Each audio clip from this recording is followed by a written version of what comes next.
Hello, everyone. I'm so excited to talk with you today about something that I know many of you are wondering about.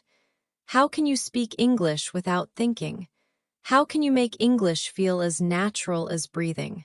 This is probably one of the most common questions I get from my students, and I totally understand why. When you're learning English, it can feel like your brain is working overtime, translating everything from your native language, trying to remember grammar rules, and worrying about making mistakes. But here's the thing, speaking English without thinking is absolutely possible, and I'm going to share with you exactly how to get there. First, let me tell you a little story. When I was learning Spanish, I remember sitting in a cafe in Mexico City, trying to order a simple coffee. My brain was going crazy.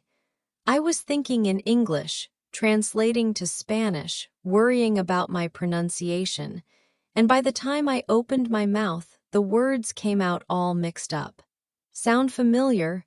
The barista was so patient with me, and you know what she told me? She said, "Don't think so much. Just talk like a child talks, with your heart, not your head." That moment changed everything for me, and it's exactly what I want to share with you today.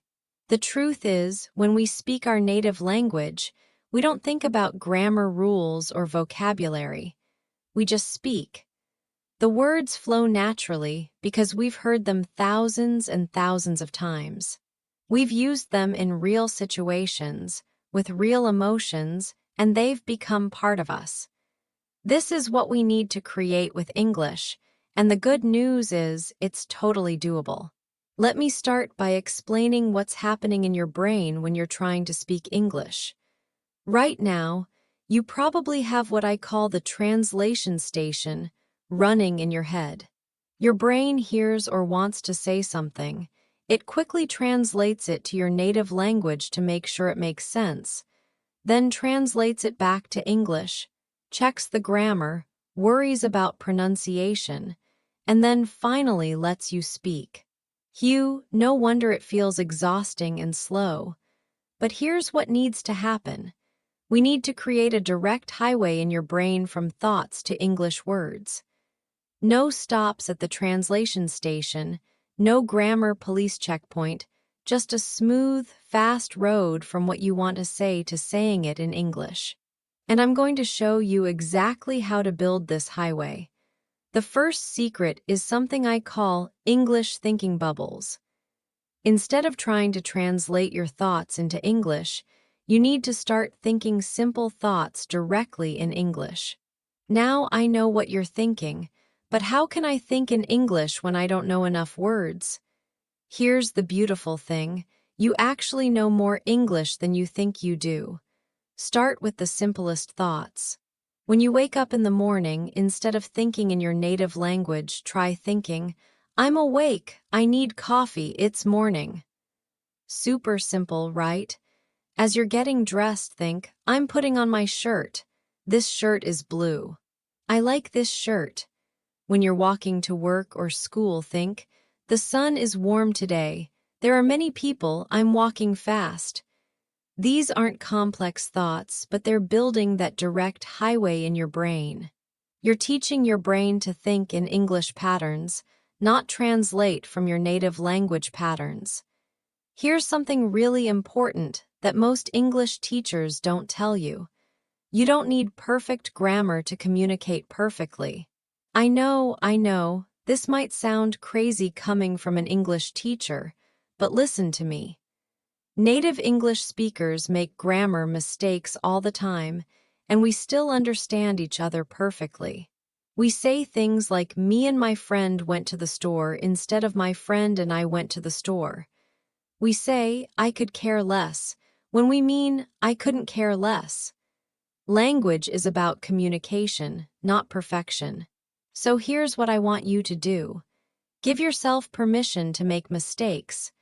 Give yourself permission to speak imperfectly. When you remove the pressure of being perfect, your brain relaxes, and when your brain relaxes, words flow more easily. It's like trying to remember someone's name when you're stressed. It just disappears. But when you relax, suddenly it pops right back into your head. Now, let's talk about one of the most powerful techniques for speaking English without thinking, something I call shadow speaking. This is where you listen to English content and try to speak along with it at the same time. But here's the key. Don't worry about understanding every word. Just let your mouth move with the sounds. You can do this with movies, TV shows, podcasts, or even YouTube videos like this one. When you shadow speak, you're training your mouth muscles, your tongue, and your brain to work together in English rhythms. You're not translating, you're not analyzing, you're just flowing with the language. It's like learning to dance by following someone else's movements. At first, you might step on your partner's toes, but eventually, your body learns the rhythm and you start dancing without thinking about each step. Here's another technique that works incredibly well. Talk to yourself in English.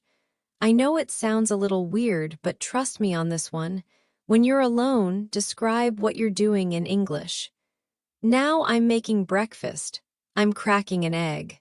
Oops, I got some shell in there. I need to take it out. You're creating a running commentary of your life in English. This technique is so powerful because you're using English in real, immediate situations. Your brain starts to associate English words with actual experiences, not with translations.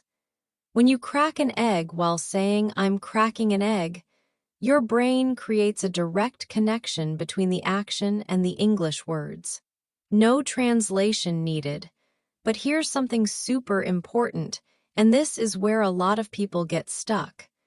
They try to use words they don't really know well, and then they have to stop and think. Instead, use the words you know, even if they're simple. It's better to say, "I'm making the food hot," than to stop and think about the word heating for 10 seconds. Keep the flow going, even if it's not perfect. Let me share another story with you. I had a student named Maria from Colombia, and she was so worried about making mistakes that she would barely speak in class. She knew a lot of English, but she was always stopping to think about grammar and perfect word choices. One day, I gave her a challenge. I said, "Maria, I want you to tell me about your weekend, but you have to talk for 2 minutes without stopping. If you don't know a word, describe it with words you do know. If you make a mistake, keep going. Don't stop, don't correct yourself, just keep talking." At first, she was terrified, but you know what happened? She started talking, and yes, she made mistakes, but her English flowed like a river. She used simple words, she described things instead of using perfect vocabulary, and she communicated beautifully. That day, she discovered she could actually speak English without thinking so much, and her confidence skyrocketed. This brings me to another crucial point. Confidence is like fuel for fluent speaking. When you feel confident, words come more easily. When you doubt yourself, everything gets harder. So how do you build confidence? By celebrating small wins. Every time you have a conversation in English, even if it's just ordering coffee, celebrate it. Every time you understand a movie scene without subtitles, do a little happy dance. Every time you think a thought in English, give yourself a pat on the back. I want you to understand something really important about how language learning works in your brain. When you were a baby learning your first language, you didn't study grammar books. You didn't worry about making mistakes. You just listened, copied, and practiced. You said mama and dada thousands of times before you could say mother and father. You were patient with yourself, and your brain was like a little sponge, absorbing everything. As adults, we can use the same natural process, but we need to be more intentional about it. We need to create lots of opportunities to hear English, copy English sounds and rhythms, and practice in a relaxed, playful way. Think of yourself as a language detective, collecting English phrases and expressions that you hear over and over again. Here's a really practical technique that I love. Start collecting what I call chunk phrases. These are groups of words that native speakers use together all the time. Instead of learning individual words, learn whole chunks. For example, instead of just learning the words how, are, and you, learn the chunk how are you doing. Instead of learning I would like, learn the chunk I would like to. When you learn these chunks, you can use them without thinking about grammar. Your brain just grabs the whole chunk and uses it. It's like having pre-made building blocks for your sentences. Native speakers use chunk phrases all the time. We say, "What's up?" Not because we understand the grammar of why up is used that way, but because we've heard it as one unit thousands of times. Now let's talk about listening, because listening is the secret ingredient to speaking without thinking. But not just any listening. I'm talking about active, engaged listening, where you're really paying attention to how English sounds, not just what it means. When you watch a movie or TV show in English, try this experiment. Watch the same scene 3 times. The first time, just enjoy it and try to understand the story. The second time, focus on how the actors are saying their lines, the rhythm, the melody of their speech. The third time, try to notice specific phrases and expressions they use. This kind of deep listening trains your ear to recognize English patterns, and when your ear recognizes patterns, your mouth can reproduce them more easily. It's like learning a song. First, you hear the melody, then you start humming along, and eventually, you're singing the words without thinking about them. Here's another technique that works really well for building automatic speech, what I call English environment immersion. Even if you don't live in an English-speaking country, you can create an English environment around you. Change your phone settings to English. Watch your favorite TV shows in English. Listen to English music. Follow English speakers on social media. The goal is to surround yourself with English so much that your brain starts to default to English patterns. But here's the thing, and this is really important. Don't just consume English passively. Interact with it. Comment on social media posts in English. Sing along to English songs. Talk back to the TV characters. Make English an active part of your daily life, not just something you study. Let me tell you about one of my students, Ahmed from Egypt. He decided to create what he called his English bubble. For 1 month, he committed to living as much as possible in English. He changed his phone to English. He started thinking his daily thoughts in English, and he even started dreaming in English. But here's what really made the difference. He started having conversations with himself in the mirror every morning. He would pretend he was talking to different people, his boss, his friends, his family, and he would practice having natural conversations. At first, he felt silly, but after just 2 weeks, something amazing happened. He went to a business meeting where he had to speak English, and the words just flowed out naturally. He wasn't translating, he wasn't thinking about grammar, he was just communicating. That's the power of creating an English environment and practicing in a natural, relaxed way. Now, I want to address something that might be worrying you. But what if I say something wrong? What if people don't understand me? What if I embarrass myself? Here's the truth. Native English speakers are usually very patient and understanding with English learners. Most of the time, even if you make mistakes, people will understand what you mean. Communication is about sharing ideas, not about perfect grammar. And you know what? Even if someone doesn't understand you the first time, it's not the end of the world. You can try again, you can use different words, or you can even use gestures. Communication is a team sport, and most people want to help you succeed. Here's a technique I teach all my students for dealing with those moments when you don't know how to say something. Instead of stopping and getting frustrated, become a word artist. Describe what you want to say using words you do know. If you can't remember the word refrigerator, say the big cold box for food. If you can't remember exhausted, say very, very tired. Native speakers do this too.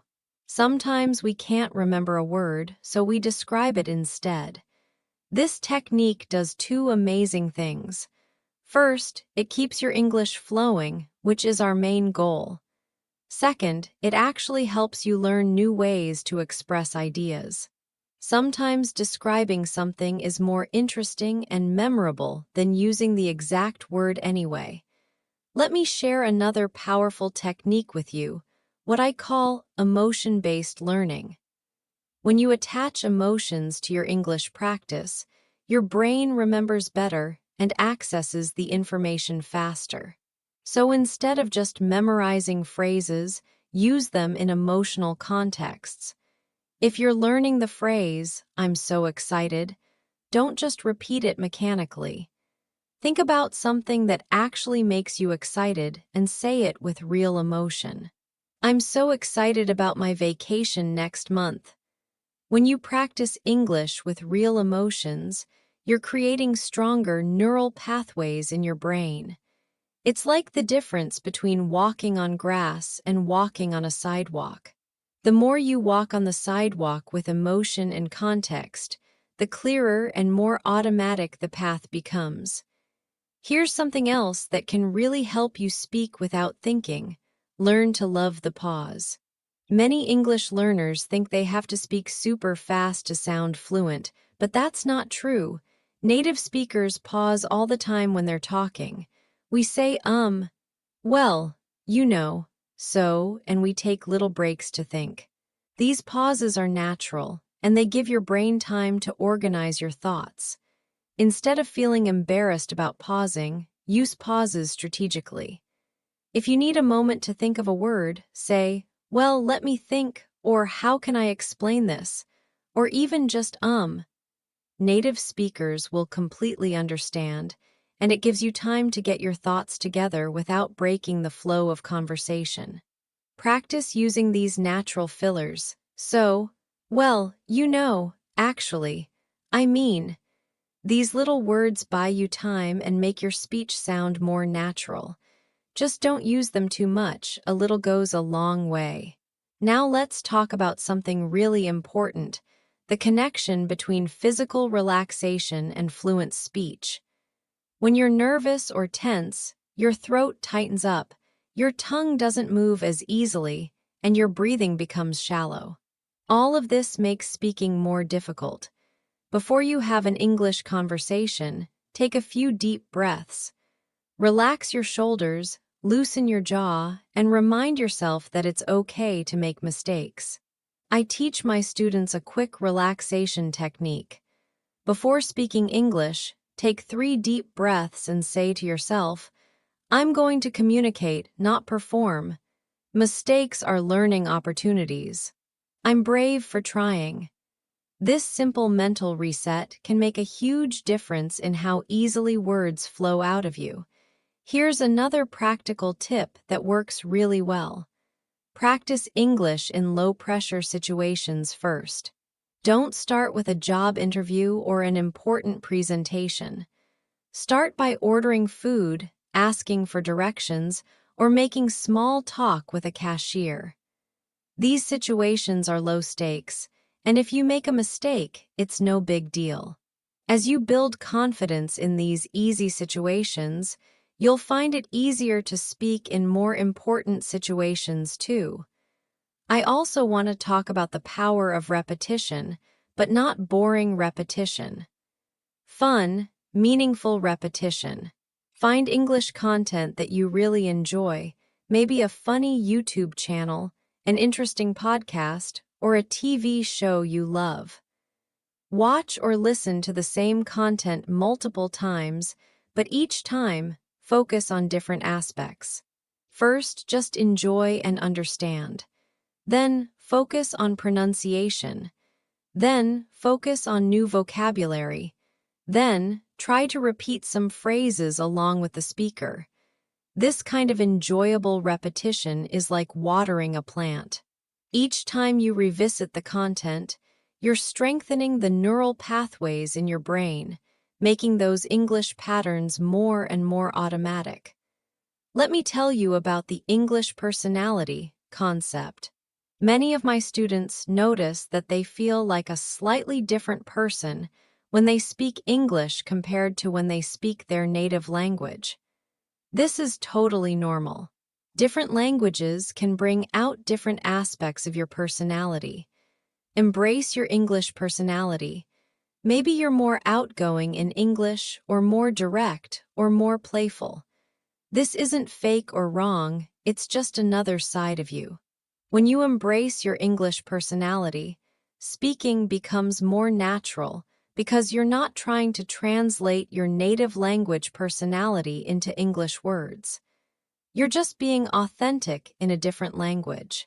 Here's a technique that many of my students find really helpful, what I call English life scenarios. Instead of just studying English in a classroom setting, imagine using English in real-life situations that matter to you. If you want to travel, practice asking for directions, ordering food, and booking hotels. If you want to study abroad, practice talking about your academic interests and asking questions in class. If you want to advance in your career, practice giving presentations and participating in meetings. When you practice English for real situations that you actually care about, your brain pays more attention and remembers better. It's the difference between studying something because you have to and studying something because you want to use it. Now, let's talk about mistakes, because I know they worry you. Here's something that might surprise you. Making mistakes is actually one of the best ways to improve your English. When you make a mistake and then learn the correct way, your brain creates a stronger memory. It's like your brain says, "Oh, I got that wrong. Let me remember the right way extra carefully." So instead of avoiding situations where you might make mistakes, seek them out. Join English conversation groups, even if you're nervous. Comment on English social media posts, even if you're not sure about your grammar. Have conversations with English speakers, even if you think you'll mess up. Each mistake is a learning opportunity, and each learning opportunity makes you stronger. Here's a story that illustrates this perfectly. I had a student named Yuki from Japan who was terrified of making mistakes. She knew a lot of English grammar and vocabulary, but she rarely spoke because she was so worried about being perfect. One day, she had an emergency and had to call for help in English. She was so focused on getting help that she forgot to worry about her grammar. She spoke quickly, made lots of mistakes, but communicated perfectly. The person on the phone understood her completely and helped her solve her problem. After that experience, Yuki realized that communication is more important than perfection. She started speaking much more freely, and ironically, because she was speaking more, she started making fewer mistakes naturally.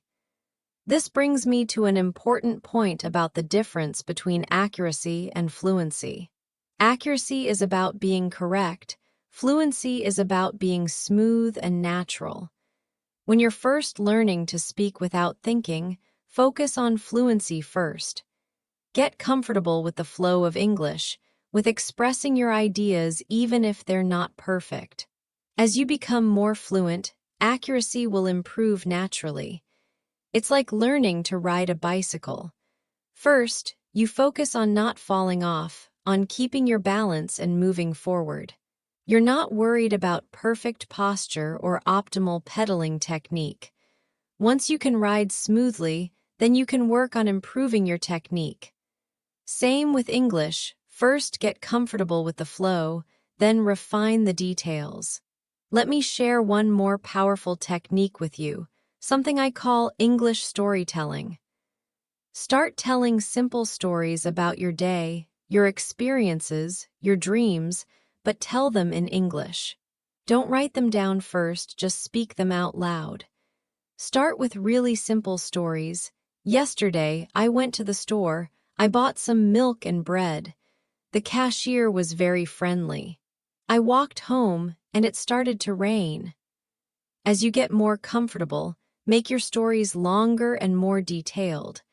The beautiful thing about storytelling is that it's natural and creative. You're not just practicing grammar exercises. You're actually communicating real information about your life. Your brain loves storytelling because stories have emotion, sequence, and meaning. You can tell stories to yourself in the mirror, to a friend who's also learning English, or even record yourself telling stories. The key is to keep talking, even if you make mistakes or can't find the perfect word. Remember, you're training your brain to think and speak in English patterns. Here's something else that's really important. Be patient with yourself. Learning to speak English without thinking doesn't happen overnight. It's a gradual process, and everyone learns at their own pace. Some days you'll feel like you're making great progress, other days you might feel frustrated. This is totally normal. Language learning is not a straight line. It's more like a staircase with plateaus and sudden jumps forward. Celebrate small victories along the way. Maybe today you had a phone conversation in English without translating in your head. Maybe you understood a joke in an English movie. Maybe you helped a tourist with directions. These are all signs that your English is becoming more automatic and natural. I want to leave you with one final, very important thought. The goal isn't to speak English exactly like a native speaker. The goal is to communicate confidently and naturally in your own unique way. English is a global language, and there are many different accents, styles, and ways of speaking English around the world. Your English doesn't have to sound exactly like mine or like someone from England or Australia. Your English just needs to be clear, confident, and authentically you. When you stop trying to be perfect and start focusing on being communicative, when you stop translating and start thinking in English patterns, when you stop worrying about mistakes and start enjoying the process of sharing your thoughts and ideas, that's when the magic happens. That's when English becomes as natural as breathing. Remember what I told you at the beginning about speaking with your heart, not your head. That's really the secret to speaking English without thinking. When you speak from a place of genuine desire to communicate, to connect, to share, the words will come. Trust yourself, trust the process, and trust that with practice and patience, English can become as natural to you as your native language. You've got this. Every conversation you have, every mistake you make, every word you speak is taking you one step closer to that beautiful place where English flows effortlessly from your thoughts to your words. Keep practicing, keep believing in yourself, and remember that fluency is not a destination, it's a journey. Enjoy every step of it.